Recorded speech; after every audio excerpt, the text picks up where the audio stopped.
Olá, boa tarde. Estamos aqui no dia 2 de abril de 2025. A história de hoje é o golpe de 1964, né? Fez 61 anos e hoje, dia 2 de abril, inclusive, faz 61 anos de um episódio que eu quero destacar ao abordar o golpe de 1964, tá? Eu vou apresentar, né, esse tema aqui no meu canal, digamos, eu vou usar a palavra inspirado, impactado, sob o impacto de uma peça maravilhosa que eu assisti no sábado passado, Lei de Tempestade. Já estava em cartaz, acho que há mais de um ano, eu acho que já está em cartaz desde o início do ano passado, né? Desde 2024, salvo engano. E os ingressos completamente esgotados, né? É uma peça que ela está em cartaz no Teatro Poeira, ali em Botafogo. Inclusive o Teatro Poeira é da Andréa Beltrão, que é a atriz, né, principal da Lei de Tempestade, é ela e o filho. Mas o filho faz a parte musical, né? Fica mais, é um monólogo que tem ali o filho que dá um toque, né? Faz a parte da trilha musical, enfim, um outro ponto, mas a atriz principal é a Andréa Beltrão. Mas, assim, por que eu estou citando essa peça, Lei de Tempestade? Porque ela conta a história da Mércia de Albuquerque, uma mulher, assim, muito especial, né? Ela foi, provavelmente, né, o que tudo indica, ou certamente foi a maior advogada, maior advogada, era mulher, né? Advogado, advogada, né? Não só entre as mulheres, mas acho que entre os homens, também entre todos. É mais importante defensora, no caso dela, de presos políticos no Nordeste, né? E porque a gente conhece as cenas da ditadura, tanto as cenas, vamos dizer assim, políticas, as repressões, e também os advogados mais conhecidos, os defensores de presos políticos, Lisem Silva, Marcelo Cerqueira,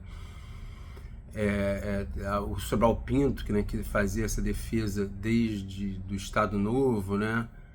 E eram aqui no eixo, né, Rio-São Paulo, em geral, essas ações, né? O foco maior, em geral, veio aqui para Rio-São Paulo, mas você teve uma luta muito dura no Nordeste, né? É difícil dizer qual luta é mais dura, qual suplício é pior, mas lá no Nordeste foi barra bem pesada, né? Essa personagem, assim, espetacular da história brasileira, a Mércia de Albuquerque, que a Lei de Tempestade retratou, né? É uma baita peça mesmo. Eu fui lá, né? Agora já tem material, né? Esse aqui é o diário da Mércia. Eu não li ainda o diário que é baseado, né? A história. Tem um programa aqui, né? Que é legal também, bem legal. Esse programa aqui. É tudo muito legal. E o livro da dramaturga Silvia Gomes, que é bem legal também. Então é tudo muito legal. Um kitzinho que eu comprei aqui, acho que tudo que... E eu não sei, depois da peça, o pessoal que estava lá comigo quiseram falar com a Andréa Beltrão, e aí eu até fui lá junto também, e aí eu falei, pô, eu elogiei, né? Falei que é uma peça maravilhosa e ela falou até que... eu falei, comprei o livro, vou comprar o disco, ver o filme. Ela falou, vai ter o filme, né? Não sei se o que está sendo planejado, mas é muito interessante se tiver o filme, porque é uma história, é isso que eu queria falar. Eu fiz essa digressão, falando do material, voltando à peça, mas eu queria ela falar do personagem, da história desse personagem, que a peça conta tão bem. A peça é maravilhosa, né? A peça é maravilhosa, mas qual a história que eu acho muito importante, que aconteceu há 61 anos atrás, no dia 2 de abril? É que a Mércia, essa maior advogada de presos políticos do Nordeste, ela era professora, estava voltando de dar aula no dia 2 de abril de 1964 e viu um senhor sendo torturado, né, em sua Via Crucis, né, tal qual a Via Crucis de Jesus. Que senhor era esse? Não, ele não tinha 33 anos como Jesus, não. Ele tinha 64 anos. Era o Gregório Bezerra, velho militante comunista, foi parlamentar em 1946, né?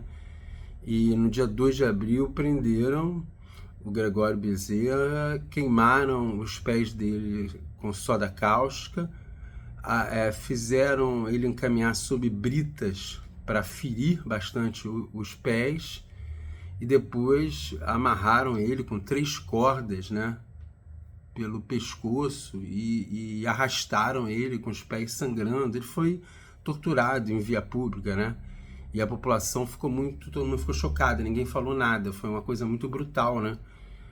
Que foi uma tortura em via pública, né? Isso é terrorismo, né? Isso é tortura, terrorismo, e matou gente, o golpe. Então, por que eu queria contar essa história hoje?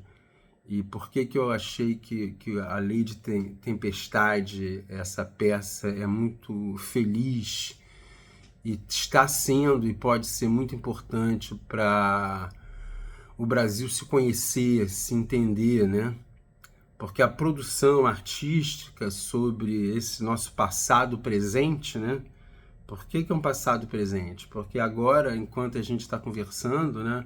Nesse mesmo momento que está tudo isso acontecendo, está começando, né? Começou um julgamento de pessoas que tentaram instaurar uma nova ditadura no Brasil, né? Fazer um golpe e instaurar uma ditadura. E pessoas que são a favor de ditadura, né? Pessoas que sempre falaram que gostariam de fazer uma ditadura, que tem que matar pelo menos 30 mil, né?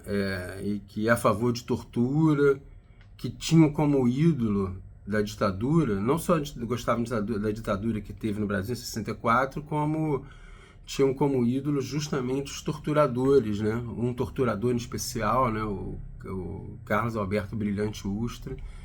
Então, pessoas que tentaram um golpe de Estado, né? Estão sendo julgadas. Então,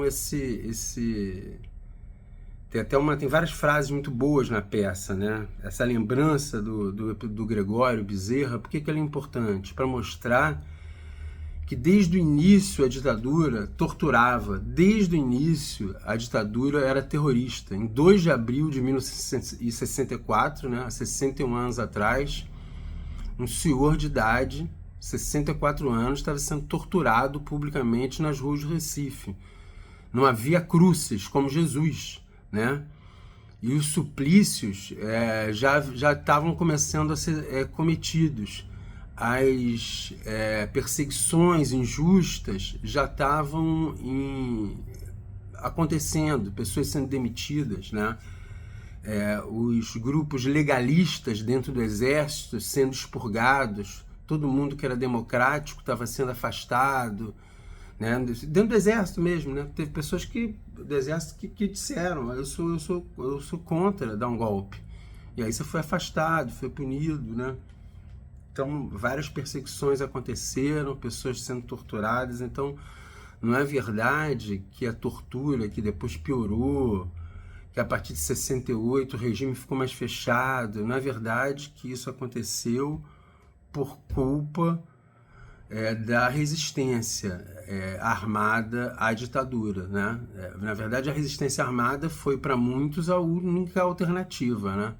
Muitos enxergaram que a resistência armada era a única alternativa, que tinha dado certo, né? Em Cuba, era o exemplo mais próximo, que os cubanos derrubaram a ditadura do Fulgêncio Batista, né? E como a democracia não estava sendo respeitada, inclusive foi aconteceu em vários lugares da América Latina, né? Muitos uma parte da esquerda recorreu à luta armada quando e principalmente a participação democrática foi obliterada, né? Foi impedida, né? Os militares já estavam dando golpes, isso todo mundo sabe, né? Há vários... Dar golpe é o normal, né, na história dos militares brasileiros, toda hora tentam golpe, né? E são anistiados, inclusive a questão de hoje em dia é essa, né? É que a gente não pode anistiar essa turma mais uma vez, né? Principalmente esse grupo que é especialmente apologista de ditadura e de tortura, né? Então esse grupo do Bolsonaro, entre os militares brasileiros, a gente tem nesse pessoal os mais horrorosos, né, gente? Porque assim, você pegar outros líderes militares, golpistas, né, de direita, do passado, eles não eram tão ruins quanto o Bolsonaro. Tão ruins no sentido de bárbaros, de sem cultura, de toscos, de desrespeitadores de qualquer coisa. Né? Assim, eu creio, eu acho que o Geisel, vamos dar exemplo do Geisel, ele tinha limites, alguns limites, ele tentou, né? Dizem que acabaram com a ditadura porque perderam o controle do aparelho de repressão, né? Então querer ter esse controle mínimo do aparelho de repressão, ele não é só uma coisa de manutenção do poder, né? Ele tem também uma percepção que o aparelho repressivo, a chamada tigrada, né, que eram os torturadores, essa turma, estava passando de todos os limites, estava exercendo em proveito próprio. O que eu estou tentando dizer? A galera que tortura, essa galera barra pesada, ela é péssima. E o bolsonarismo como representa o que há de pior justamente nas Forças Armadas. Não que as Forças Armadas não tenham milhões de problemas. Claro que as Forças Armadas, depois do golpe de 64, elas foram piorando. Eu até concordo que hoje em dia a gente pode ter a pior geração de militares, é possível, porque estão menos patriotas, nem aquele patriotismo que existia existe mais, parece que há só uma idolatria aos Estados Unidos, né? Fica parecendo, mas mesmo assim Bolsonaro representa o que há de pior dentro disso, né? Então não é qualquer tipo de golpe que foi tentado, né? Que foi tentado sucessivamente, né? Porque o Bolsonaro tentou golpe desde que começou o seu governo, né? O tempo todo ele tentava criar o caos, criar possibilidades de golpe, né? Ele fazia manifestações, ele confrontava,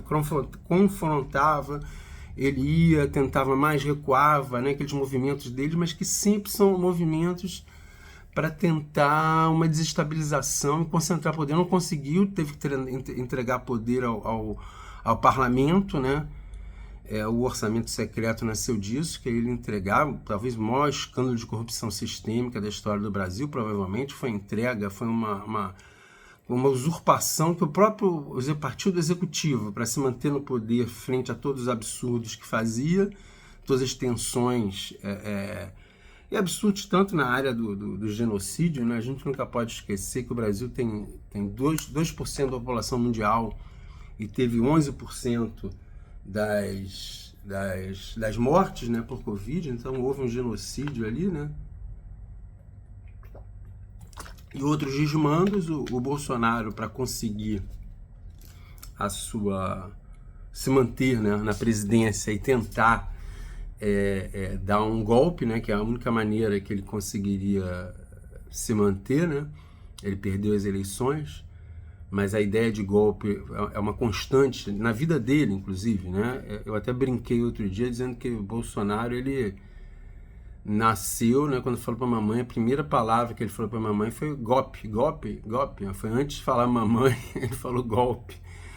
Ele sempre falou disso, né, de dar golpe, e tentou, de fato, né, assim, as tentativas foram não dando certo. Ele deixou como última, como plano Z, né, o do dia 8 de janeiro, né, de 2023, que foi aquela para tentar criar um caos. As forças de segurança deixaram, né, mas antes ele já tinha cogitado e começado a preparar assassinato. Acho, por exemplo, acho que o assassinato do Alexandre de Moraes, do Lula e do Alckmin, ele não chegou a iniciar, né? Mas assim, eu acho que não dá para foi cogitado e acho que iniciou a preparação, né, pelo que eu vi, né, no monitoramento já é uma certa preparação, né. Enfim, mas eu acho que golpe com certeza foi tentado, né? Foi assim, ele foi tentado muitas vezes, na verdade, né? Assim, ele foi ensaiado, né? Mas a última tentativa, que foi o ensaio que realmente assim, partiu para execução, foi aquele, né? Porque como não tava tentando criar uma comoção, né? Ali um caos social para o Lula decretar a GLO, né? Acho que é GLO, aquela sigla, né? GLO, né? Que eu acho que é isso, agora eu tô me fugindo, mas que dá alguns poderes, né, para as forças repressivas, né? A ideia era essa desestabilização, né? Que permitisse alguma forma de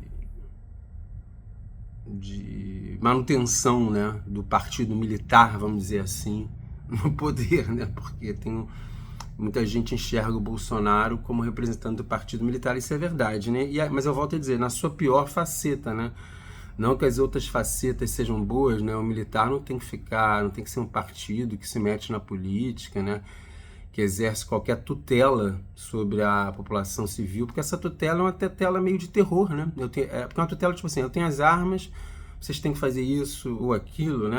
A militar não é poder moderador, militar deve servir para defender o Brasil, né?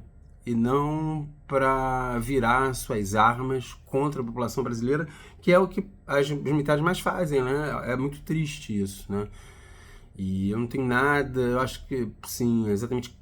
Claro que é uma profissão complicada, é militar, né? É a arte da morte, é complicada, mas, por exemplo, o meu avô, ele foi lutar contra os nazistas na Itália, né? Então, ele nem era militar, não, ele se voluntariou. Eu acho que, em alguns momentos, a atividade militar, como na luta contra os nazistas, ela pode ser vista de forma digna, né? Mas o exercício da atividade militar torturando os seus próprios cidadãos, né, colocando rato na vagina das mulheres, torturando crianças, né, sequestrando mães, né? Aí o pessoal fala, coisa do batom, a moça do batom tá em casa, e não foi o batom, ela fazia parte de uma conspiração, ela estava lá no acampamento o tempo todo, né? Nessa conspiração que já estava acontecendo, essa pressão por golpe, na sua culminância, no seu plano Z, na sua última tentativa de dar o golpe, ela tinha vários partícipes, né, em concurso, né, estavam lá juntos, né, é como num assalto a banco, tem a pessoa que está vigiando, tem a pessoa que vai dirigir o carro, mas eles estão lá, né, juntos com o mesmo intuito de cometer o crime, né. Ela era uma partícipe desse crime, de tentativa de abolição do Estado democrático, né? Crime de tentativa de golpe, né? E um crime com participação de forças armadas, né? Só que queria uma desestabilização. O golpe foi avaliado como difícil de ser dado de uma forma direta, não ia ter apoio dos Estados Unidos, vários militares, né? Ou alguns que poderiam, ou que certamente, acho que alguns ali que certamente em outras circunstâncias dariam um golpe, não estavam sentindo um ambiente propício, que ia ser uma aventura, e aí não aderiram. E aí esse grupo que até o final insistiu em dar golpe, tentou essa desestabilização, né? Fazendo com que as forças de segurança ficassem omissas, né? Os próprios militares deram guarida ao pessoal que invadiu com rapel, né? Tinham técnicas, né? Naquele grupo não eram só velhinhas de Bíblia, podia ter 2 ou 3 velhinhas, né? Mas a idade média não era de idosos, eram homens, né? Por volta ali dos 50 anos, alguns com treinamento, né? Aparentemente desceram de rapel, né? Teve armas apreendidas, né? Mas é claro que não tinham tanques ali, os tanques viriam depois quando as forças armadas fossem chamadas para estabilizar, mas numa circunstância diferente, né? Porque no momento de fazer a contenção dos manifestantes, tanto a PM, né, a grande parte da PM, como das Forças Armadas, foram negligentes. As parcelas das polícias que não foram negligentes, aparentemente naquele primeiro momento minoritárias, teve gente que apanhou, que ficou machucada, né? Eles atacaram, né? Outros abriram ali, né? Aparecem as cenas de policiais, enfim, facilitando a invasão. Então foi um golpe tentado, tem que ser punido, os generais, o Braga Neto, e aliás é muito ridículo, né, cara? Você fica vendo eles falando de direitos humanos, uma senhora lá que tá lá presa, da mesma idade do Gregório Bezerra, ela com assistência médica, com tudo, ela reclamando lá de direitos humanos, fazendo reclamação à OEA, né? Gente, eles não estão tendo uma vida prisional pior do que outros criminosos, não, pelo contrário, né?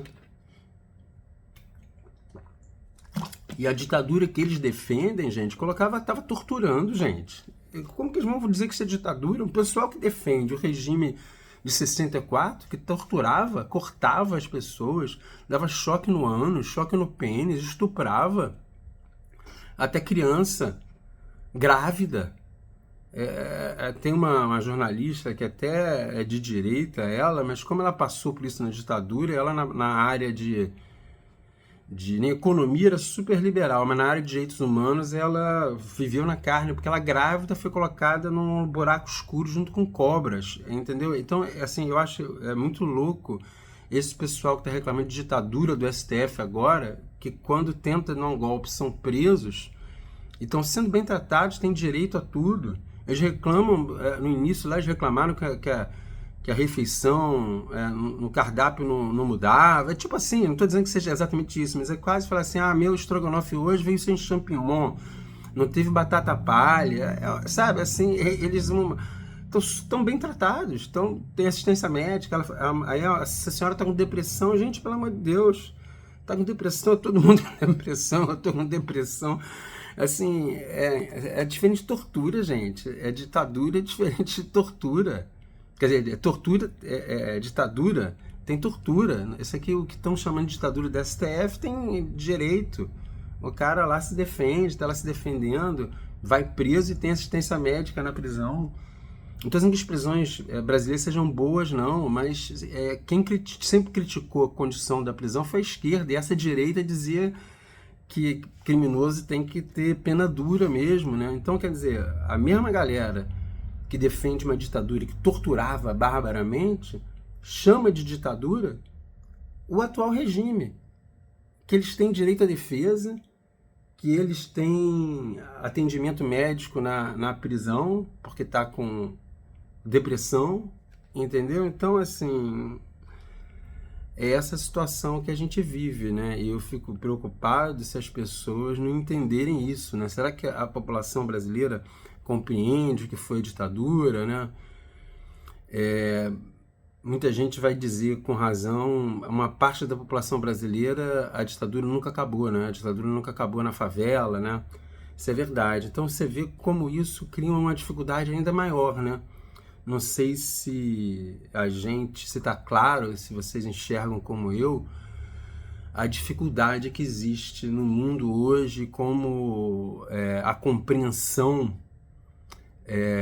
desse passado mais ou menos recente, né, 61 anos atrás, e o regime que veio depois, tudo que tem acontecido no Brasil, né, se a compreensão da realidade que a maioria da população partilha está muito longe, né, da realidade que muitos de nós conseguem enxergar, né, por vários motivos, até pela dedicação que a gente tem ao tema da história, nossos interesses, né, as nossas possibilidades, mas assim, me preocupa um pouco o gap, né? Eu não sei se as pessoas entendem tudo isso que está em jogo, né? O que é ditadura, porque as ditaduras, se elas pioram a vida, né, torturam quem é de esquerda, por exemplo, né, como as ditaduras aqui no Brasil foi dessa forma, para quem é mais pobre também não melhora, pelo contrário, porque justamente quando estão matando os pobres na favela, muitas vezes o cara sem culpa nenhuma, quem reclama é o cara de esquerda, né? De classe média, assim, né? Matar esse cara de classe média, de esquerda, também não vai ajudar o cara do pobre, porque os aparelhos de repressão vão poder ainda matar mais tranquilamente ainda o pobre, porque não vai ter o chato da classe média de esquerda para reclamar. Então, assim, quando a ditadura, né, ela se expande, né, porque o pessoal corretamente fala que a ditadura nas favelas nunca acabou, mas quando ela alcança todas as áreas da sociedade, né, ou quase todas, né, que os ricos muitas vezes conseguem. Nesse caso do Rubens Paiva é o prova do oposto, é de um rico, semi-rico, né, não é bilionário, nada disso, é um cara aburguesado, né, uma classe média alta para rico, algo assim, que foi barbaramente torturado e assassinado, né? O caso do Rubens Paiva é um caso que mostra isso e há essa preocupação na própria burguesia, né? De se uma parte dela for um pouquinho levemente de esquerda já ser assassinada, torturada e tal. Mas assim, o que eu queria destacar era isso, é que quando há ditaduras, a situação do povo não melhora, em geral, fica ainda pior, né? Então, é sempre importante a gente conseguir entender, né, os objetivos da ditadura, por que ela foi feita, né? Mas aí já é um outro vídeo, né? Nesse vídeo aqui, e a gente está tentando destacar a história da Mércia Albuquerque, o fato que no dia 2 de abril de 1964, o Gregório Bezerra, um senhor de 64 anos, estava sendo torturado, né, numa via crucis pelas ruas de Recife, né, barbaramente torturado, né, com os pés esfolados, queimados, né, com soda cáustica, depois esfolados. Então a ditadura desde o início torturou barbaramente, desde o início perseguiu. E essa questão de direitos humanos, né, a Mércia, né? Enfim, eu acho que é isso, tá, gente? Lei de Tempestade, golpe de 64. O Lei de Tempestade, eu não sei se eu comentei, não tem mais ingressos praticamente, mas tentem ir, tá indo para Porto Alegre, a peça é tão maravilhosa que... Mas é um público pequeno, né, assim, para a dimensão do Brasil, 210 milhões, né, eu acho que a gente tem que continuar em cartaz, fazer em teatros maiores, eu não sei o que tem que fazer. A Andréa Beltrão e a Yara e a Silvia, que sabem, né, elas que tocam esse barco aí. Mas mais gente deveria assistir, né? Eu tô muito impactado, entusiasmado, feliz por essa peça, assim, uma coisa maravilhosa mesmo. Quem tentem ir, acho que no sábado tem, dá uma olhada, porque talvez tentem ir, porque dizem, não sei se alguém me falou, você chegar lá, talvez tem um ou outro lugar, enfim, é essa dica aí. Lei de Tempestade, Mércia de Albuquerque, Gregório Bezerra, 2 de abril já sendo torturado, uma coisa louca. E anistia de jeito nenhum, sem anistia, ditadura nunca mais, Bolsonaro na prisão, Braga Neto na prisão, Heleno na prisão, golpistas na prisão.